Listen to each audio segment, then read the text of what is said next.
Hello, this is Elizabeth with ZenWithin.net, a tutorial on how to make rose beads. So if you want to memorialize a specific time, whether it's your wedding or maybe a lover that sent you flowers, or in my case, I'm using them from a funeral.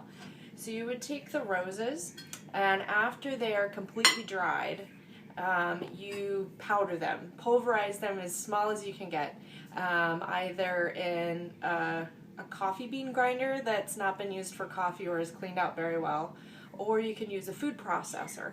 The more fine the petals become, the better this is going to work. If you have larger chunks in there, it's going to be harder to make them into long-lasting beads, because otherwise they'll want to come apart where the large chunks are. After you've powdered them, then you put them in a little pan and you fill it up just above the petals, the powdered petals, with water, and you put it on low heat and just let it cook down, and then let it cool, and then do the same thing over and over again. I probably cooked mine a good 8 to 10 times. So this is my pot. This is all what's left of the roses now. So it's turned, and you'll be able to tell when it starts to turn it into something that's a little more substantial to play with. After you've gotten them to the point where they work more like a Play-Doh, that's when you can start creating the beads. So you want to keep in mind that they are going to shrink, because as they start to evaporate the water, they're going to get smaller. In my experience, they shrink by about half. So I start out with a rather large piece, roll it into a ball, like so, and then I just have them sitting inside of a bowl, and I put some paper napkin on the bottom to help absorb the water. By tomorrow or the next day, I'll want to find something straight, like a piece of wire, or I could even cut a piece of paper clip, and you want to run it right through the middle, so that way you have a hole to be able to string them up on. And it'll take a good week or so for them to really dry out and be ready. You can seal them with like a clear fingernail polish or some type of a varnish if you want to. But if you leave them exposed and natural, you can still smell the rose smell, especially if it's something that you're going to be wearing.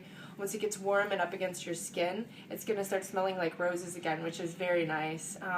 But they are fragile, so you would not want to wear them while you're showering or going swimming or anything like that, and you want to make sure that you handle them very carefully. A few pitfalls to watch out for would be if, for one, you didn't grind them fine enough. Secondly, leaving it on the stovetop and forgetting about it, and then they burn and dry up. Then you're done. You can't do anymore. Now this was about 4 roses worth, which, as you can see, does not turn into very much. So it depends on how much you're wanting to make, as far as how many roses you'd want to use, or how big you want the beads to be.